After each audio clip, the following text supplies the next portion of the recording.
Financier à une de plus, on a envie de dire, à tel point que de Madrid à Milan, les chefs d'État invoquent publiquement l'urgence de réagir, jusqu'au président de la Commission européenne, José Manuel Barroso, qui lui exhorte les dirigeants de la zone euro à réagir pour en finir avec la crise de la dette. Les bourses sont toutes clôturées en baisse ce soir. Julien Dupéret, Emmanuel Beck.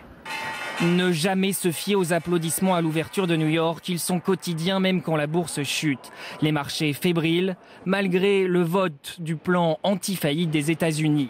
Moins 1,93% à Paris, moins 2,3% à Francfort, moins 1,5% à Milan, négatif aussi à Tokyo. 8e séance de baisse consécutive pour le CAC 40 à Paris. Chez ce courtier, ce sont les mauvais chiffres de l'économie américaine qui inquiètent et surtout l'incendie de la dette en zone euro. Après la Grèce, dans le viseur l'Espagne et l'Italie. La contagion de cette inquiétude à des pays plus gros en termes de volume, notamment l'Espagne et l'Italie, est une contagion qui est plutôt récente et qui fait simplement suite aux difficultés qu'il y a eu à trouver des accords en Europe et une volonté politique commune pour trouver des solutions durables. Crainte boursière, mobilisation politique en Espagne, réunion de crise. Hier, le chef du gouvernement a même repoussé de quelques heures ses vacances. En Italie, opération séduction des marchés pour Silvio Berlusconi. Un leitmotiv, la dette italienne est sous contrôle. Notre pays a des fondamentaux économiques solides. Nos banques ont des liquidités et sont solvables. En gage de bonne foi, le chef du gouvernement italien promet un nouveau plan pour relancer la croissance. Et ce soir, pour y voir plus clair, nous posons 3 questions à l'économiste Nicolas Bouzou. Bonsoir. Alors, y a-t-il lieu de s'inquiéter à long terme ?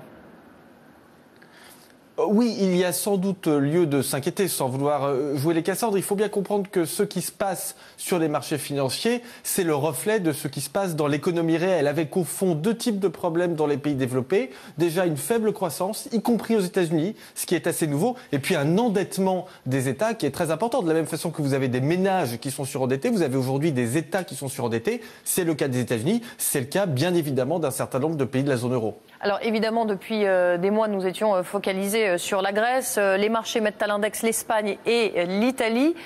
Comment les États peuvent-ils réagir ?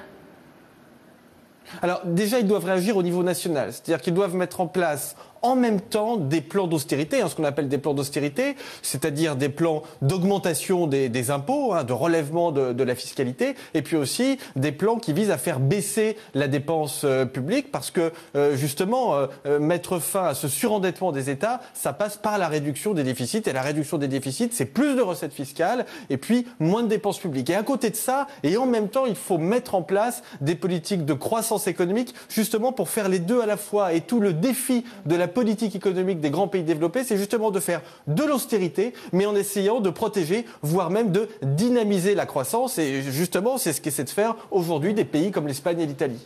Dernière question, évidemment, on se la pose. Quel risque pour la France ? Est-ce qu'elle va devoir passer, elle aussi, par un vrai plan de rigueur ? Oui, alors qu'elles doivent passer par un vrai plan de rigueur, ça c'est absolument certain. Je crois qu'il faut être très précis sur cette question. Aujourd'hui, la France n'est pas touchée, elle n'est pas inquiétée. Maintenant, si votre question c'est est-ce que la France peut être inquiétée dans quelques semaines ou dans quelques mois, la réponse est oui. C'est pour ça qu'il faut traiter ces problèmes très en amont. Il faut bien évidemment mettre en place chez nous aussi des politiques de croissance et puis il faut faire de l'austérité. Alors justement, on commence à parler du budget 2012 qui commence aujourd'hui à être discuté à Bercy. Et bien justement, ce budget 2012 va être absolument crucial puisqu'il faudra réduire notre déficit public, donc réduire la dépense publique et puis peut-être essayer d'augmenter quelques impôts sans casser la croissance. Ça va être intéressant et puis c'est original parce que ça va se passer en période de campagne électorale et ça c'est assez nouveau. Merci Nicolas Bouzou pour